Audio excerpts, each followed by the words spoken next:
우리가 지금 공부하는 것이 목적이 이끄는 삶입니다. 우리가 지난주에는 삶은 일시적인 것이다. 잠깐 스쳐가는 나그네와 같은 거라는 것을 우리가 공부했습니다.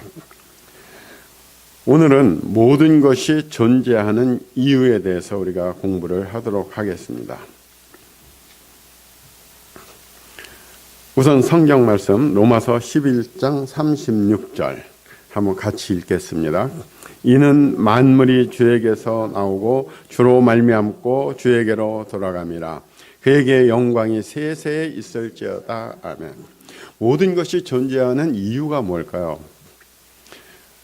결론적으로 얘기해서 모든 것은 하나님을 위해서 존재하고 있다는 겁니다. 이것이 바로 결론입니다.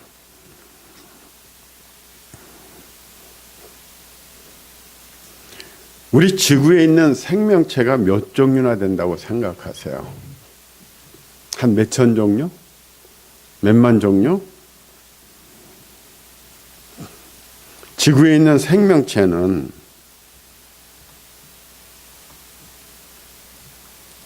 우리 학명은 학자들이 연구해서 어떤 명칭을 부여한 공식적인 겁니다. 그러면 약 150만 종이 있다고 그래요. 이 지구에 150만 주의 생명체가 존재하는데 그중에 식물이 약 50만 종, 그리고 동물이 100만 종이라고 합니다. 그런데 동물, 식물, 미생물 모든 걸 다 합하면은 약 2천만 종 될 거다 하는데 그 이상으로 지금 보고 있습니다. 그러면 생명이 없는 광물질은 얼마나 될 거냐? 약 3,500여 가지로 지금 보고 있어요. 그 중에 많이 분포되어 있는 것은 300가지 정도로 우리가 그렇게 보고 있습니다. 이렇게 지구에는 많은 것들이 지금 존재하고 있습니다. 그러면은 이런 것들을 누가 만들었냐 하는 겁니다. 누가 왜 만들었냐 하는 겁니다.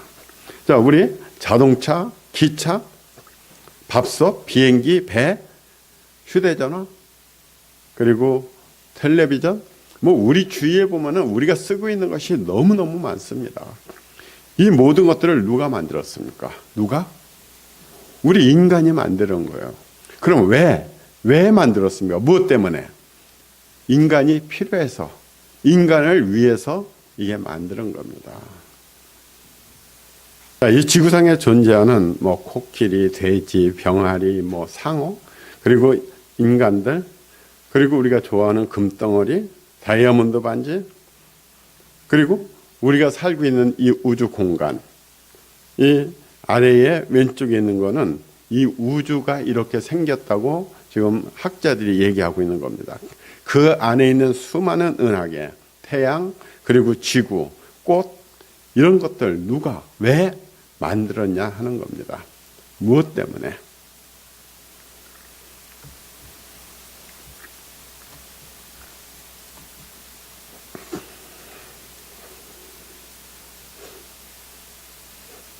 이 모든 것들은 우리 하나님이 만드신 겁니다. 근데 우리는 피조물이에요. 하나님이 만드신 피조물인데도 우리가 절대자, 전능자, 창조주가 하신 일을 우리는 따지고 드는 겁니다. 이걸 하나님이 했겠느냐? 우연히 생겼다. 많은 이야기들을 하고 있습니다. 그런데 이것을 하나님이 만드신 건데도 불구하고 우리는 그 하나님이 하신 일에 대해서 의문을 던지고 있습니다. 어떻게 피조물인 우리가 하나님을 정의하고 하나님의 하신 일에 대해서 우리가 따질 수가 있어요? 한번 생각해 봅시다. 우리가 만든 TV, 휴대폰, 자동차 이런 것들이 이거 우리를 누가 만들었지? 우리는 저절로 생긴 거 아니야? 자연 진화된 거 아니야? 한계가 있는 겁니다. 할 수가 없어요. 그런 것처럼 우리 인간도 창조주 하나님이 한 것을 우리 머리로다가 따진다는 것은 사실 불가능한 겁니다. 그래서 우리는 그냥 성경에 써 있는 대로 그냥 믿으면 되는 겁니다. 하나님은 분명히 성경에서 그 모든 것들을 얘기를 해주고 계시기 때문에 그대로 믿으면 되는 거죠. 자, 성경을 볼까요? 성경에서는 분명히 우리를 만드신 이유를 말씀하셨어요. 모든 것은 하나님의 영광을 위해서 만드신 겁니다. 모든 것은 하나님을 위해서 존재하는 거예요. 우리가 지금 사용하고 있는 일상생활에 필요한 모든 것들은 다 우리를 위해서 만드는 겁니다. 우리가. 그런 것처럼 하나님도 이 우주를 만드셨을 때 하나님을 위해서 만드신 겁니다.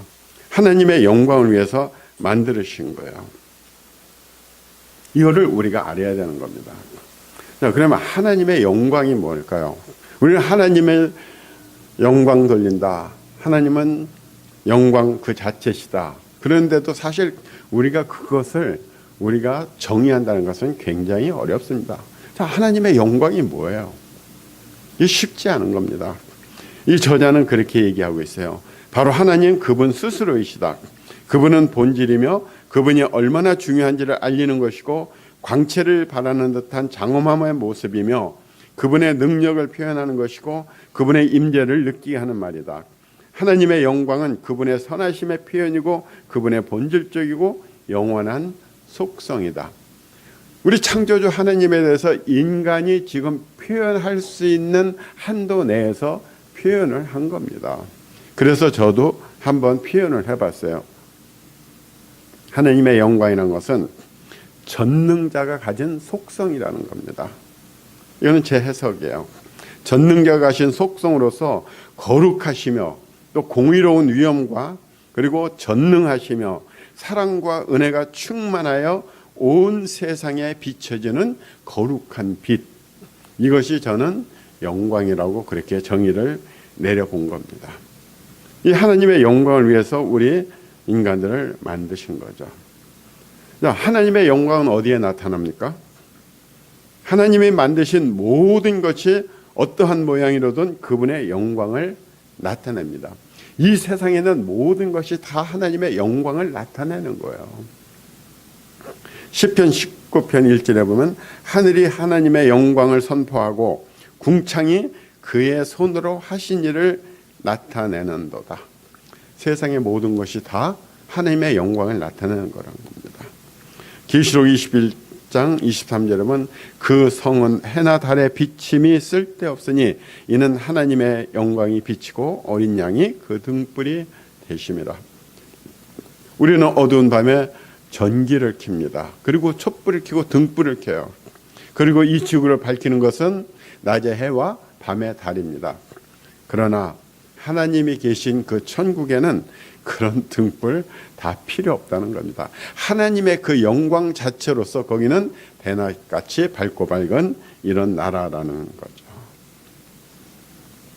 이 하나님의 영광은 모든 곳에 다 있어요. 이 세상은 마크로의 세계와 마이크로의 세계로 구분되어 있습니다. 마크로의 세계는 거시적인 것, 마이크로는 아주 우리 눈으로 볼 수 없는 작은 그 부분들, 그것이 마이크로 세계입니다. 그래서 마이크로 세계는 분자, 원자, 전자 이런 데 들어가는 거고 마크로는 이 우주 공간을 우리가 생각할 수가 있게 되는 겁니다. 이 우주가 어떤 건지 그러면 신비하게 저희들을 만들으셨습니다. 그리고 하나님의 영광은 예수 그리스도를 통해서 영광을 나타냅니다. 히브리서에 보면은 이 모든 날 마지막에는 아들을 통하여 우리에게 말씀하셨으니 이 아들을 만유의 상속자로 세우시고 또 그로 말미암아 모든 세계를 지으셨느니라. 이는 하나님의 영광의 광채시요. 바로 예수 그리스도를 통해서 하나님은 자기의 영광을 나타내고 계시는 거죠. 그리고 하나님의 영광은 원래부터 소유하고 계신 하나님의 속성이에요. 시편 29편 1절에서 2절 보면 너희 권능 있는 자들아 영광과 능력을 여호와께 돌리고 돌릴지어다. 여호와께 그의 이름에 합당한 영광을 돌리며 거룩한 옷을 입고 여호와께 돌릴지어다. 우리는 하나님의 영광을 위해서 살도록 그렇게 지어진 겁니다. 우리가 세상 모든 만물을 우리가 발명해서 쓰듯이 하나님이 창조하신 모든 것들은 하나님의 영광을 위해서 쓰여지도록 그렇게 만들어졌다는 겁니다. 그런데 이 하나님께 영광을 돌리지 않는 것이 있어요. 세상 모든 만물이 다 영광을 돌리는데 인간하고 사탄은 하나님께 영광을 돌리지를 않는 겁니다. 로마서 3장 23절에 보면은 모든 사람이 죄를 범하였음에 하나님의 영광에 이르지 못하더니 왜? 우리가 죄를 짓고 있기 때문에, 죄인이기 때문에 영광을 돌리지를 못하는 거죠. 내 이름으로 불려지는 모든 자 곧 내가 내 영광을 위하여 창조한 자를 오게 하라. 내 영광을 위해서 창조했다는 겁니다. 그를 내가 지었고 그를 내가 만들었느니라. 너희들을 내가 만들었다는 겁니다. 너희 인간들을 내가 만들었다는 겁니다. 그런데 이걸 몰라요. 세상 사람들은 모릅니다. 그러면서 진화되었다 이런 소리를 하고 자기는 하나님과 전혀 관련이 없는 것처럼 살아가고 있는 겁니다. 예수님의 보혈로 우리의 죄를 속하지만은 정말 속해서 구원에 이르겠지만은 그런 사람들은 하나님도 어떻게 할 수가 없으신 거죠. 자, 그러면은 어떻게 하나님께 우리가 영광 돌릴 수 있을까? 영광 돌리는 것이 뭐 특별한 것도 물론 있겠죠. 하나님을 찬양하고 경배하고 예배드리는 이것도 영광 돌리는 거예요. 그런데 사실은 하나님이 만물을 만드신 그 목적대로 만물이 움직이는 것, 그 자체가 영광 돌리는 겁니다. 그러니까 우리가 하나님이 지으신 우리 인간이 하나님을 위해서 사는 삶, 그 자체가 우리는 하나님께 영광 돌리는 겁니다. 가정을 꾸리고 아이들을 낳고 생활을 하고 이런 것들 자체도 우리 하나님께 영광을 돌리는 겁니다. 만물이 인간을 위해서 지어진 것처럼 그 만물이 인간을 위해서 쓰여질 때 목적을 이루는 것처럼 식물도 동물도 광물도 이 세상의 모든 것은 바로 하나님을 위해서 쓰여지는 겁니다. 이 식물이요, 나무도 고통을 안답니다. 나무를 베면은. 그런데 이 나무가 우리 인간을 위해서 쓰여질 때는 그걸 기쁨으로 받아들인다는 겁니다. 이 세상 모든 것은 하나님이 인간이 쓰도록 만들어 주셨어요. 그래서 세상을 정복하고 쓰라고 얘기하신 겁니다. 우리는 써야 되죠. 그런 것처럼 우리 인간은 하나님이 만드셨기 때문에 우리 인간도 하나님을 위해서 쓰여져야 되는 겁니다. 유대인 순교자 성 이레니우스는 이렇게 얘기했어요. 하나님의 영광은 인간이 온전히 살아가는 그 자체다. 인간이 하나님의 말씀대로 온전히 살아가는 그 자체가 영광 돌리는 거죠. 그것이. 우리가 하늘나라에 가면은 뭐 합니까? 세상 일처럼 이렇게 먹고 사는데 일을 합니까? 아니죠. 거기서는 온전히 하나님을 찬양하고 경배하는 영광 돌리는 이런 삶만 이어지는 겁니다. 요한복음 17장 4절에 보면 아버지께서 내게 하라고 주신 일을 내가 이루어 아버지를 이 세상에서 영화롭게 하였사오니.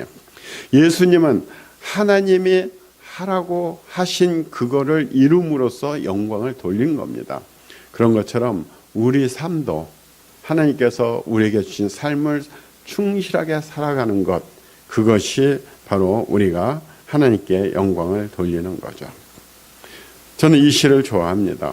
외딴 둠에서도 인적이 미치지 않는 외딴 둠에 이 산골에서도 물은 쉬지 않고 흐르고 해가 지면 달이 뜨고 바람은 숲을 들락거리고 별빛은 풀섬마다 소록소록 제이고 산나리 꽃이 지었다가 지고 돌부처님 발가락에 이끼가 돋으며 이렇듯 모두는 제할 일을 한다. 누구 도와주느니 하나 없는데도. 저는 제가 어느 날 이렇게 생각을 하다가 진짜 참 감동을 받았어요. 구름은 제멋대로 흘러갑니다. 바람도 불어요. 꽃은 지가 알아서 펴요. 모든 것들이 누가 간섭하지 않아도 전부 다 자기의 그런 역할을 하는 겁니다. 연어는 바다로 갔다가 다시 돌아와서 알을 깝니다. 그리고 올라오는 길에 또 곰한테 자기 몸을 먹이로 줘요. 이 세상의 모든 동물들의 이 구조는요, 하나의 먹이 사슬입니다. 다 밑에 것은 위에다 먹이로 자기를 주는 겁니다. 그리고 살아남는 녀석들은 자기의 종족을 번식을 해요. 그 모든 것이 다 순조롭게 돌아가는 겁니다. 정말 제 할 일 다 자기들이 하고 있는 거죠. 세상은 이렇게 하나님의 섭리 가운데서 자연적으로 이렇게 흘러가도록 돼 있는 거죠. 진짜 하나님은 위대한 일을 하셨어요. 이 박테리오파지라는 게 있습니다. 이 박테리오파지는요, 이 지구상에 어마어마하게 많이만 있다는 거예요. 세균 하나라면은 박테리오파지는 15개 분포로 존재한답니다. 그래서 우리 몸에 어떠한 세균이 들어와서 우리 몸을 파괴하려고 하면 그 세균을 잡아먹는다는 겁니다. 그래서 이 박테리오파지는, 이 파랗게 붙은 이 박테리오파지는 이 세균 속에다가 분해 물질을 넣어가지고 그것을 죽여가지고 거기서 나오는 영양을 먹고 자라는 것이 박테리오파지라는 거예요. 이것이 옛날에 한참 연구가 됐었는데 항생제가 연구가 되면서 이것을 더 이상 하지 않았다는 거예요. 그래서 요즘에는 이제 다시 슈퍼박테리아가 나오는 바람에 다시 연구가 되는데 이거를 갖다가 주입을 시키면은 이 박테리오파지들이 그 세균들을 다 잡아먹는다는 거예요. 하나님은 우리 인간이 필요한 것들을 다 이렇게 만들어 놓으셨어요. 너희들이 피할 수 없는 시험은 주지 않는다고 말씀하신 것처럼 이 세상은 우리가 극복해낼 수 있도록 하나님은 놀랍게도 이렇게 만들어 놓으신 겁니다. 가운데 구멍 뻥 뚫리는 거는요, 이 박테리오파지가 전부 다 그런 것들을 분해시켜서 없애가지고 나온 이런 현상들이에요. 정말 놀라운 이런 것들을 하나님은 다 우리를 만들어 주셨어요.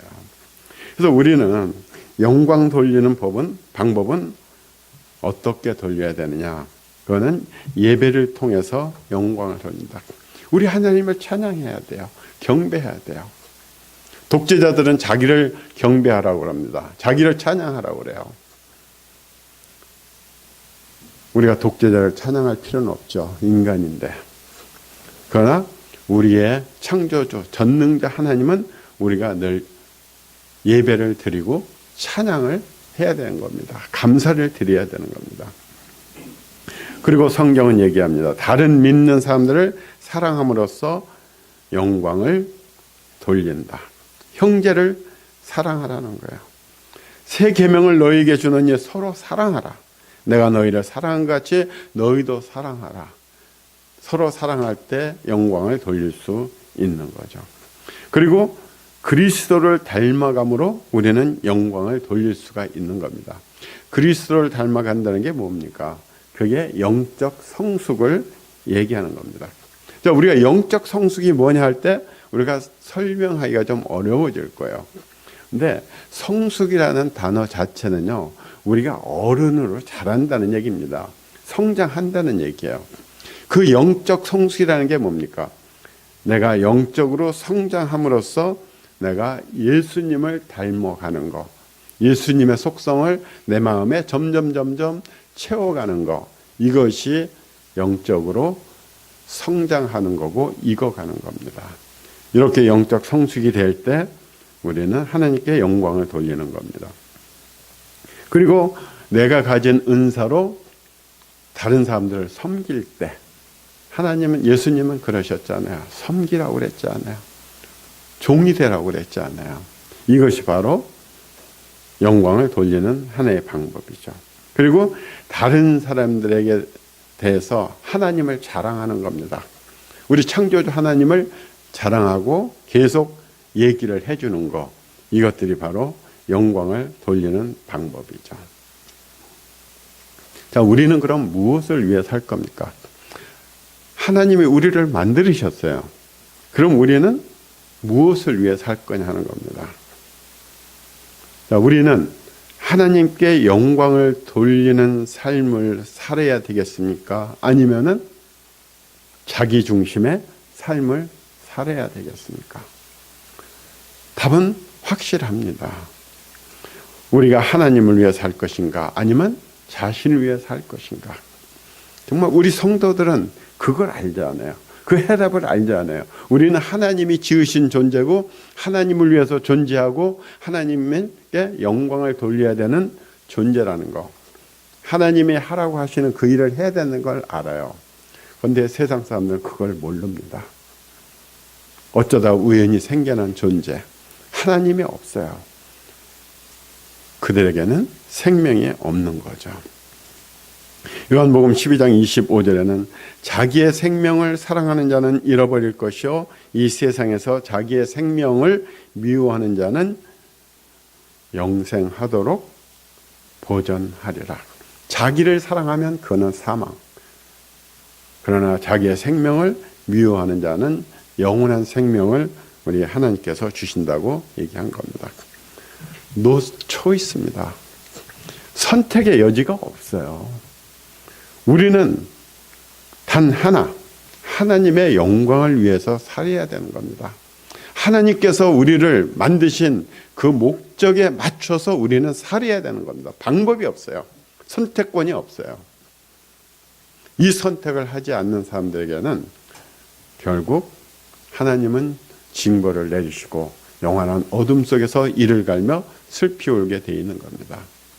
No choice.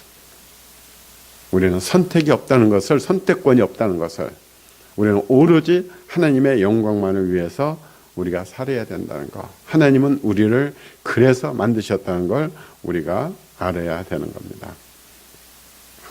그러기 위해서는 믿어야 되는 겁니다. 우리는 하나님의 목적을 위해서 지음받았다는 것. 그래서 나는 하나님의 목적에 맞게끔 쓰여져야 된다는 것. 그리고 두 번째는 받아들이라는 겁니다. 어떤 걸 받아들여야 될까요?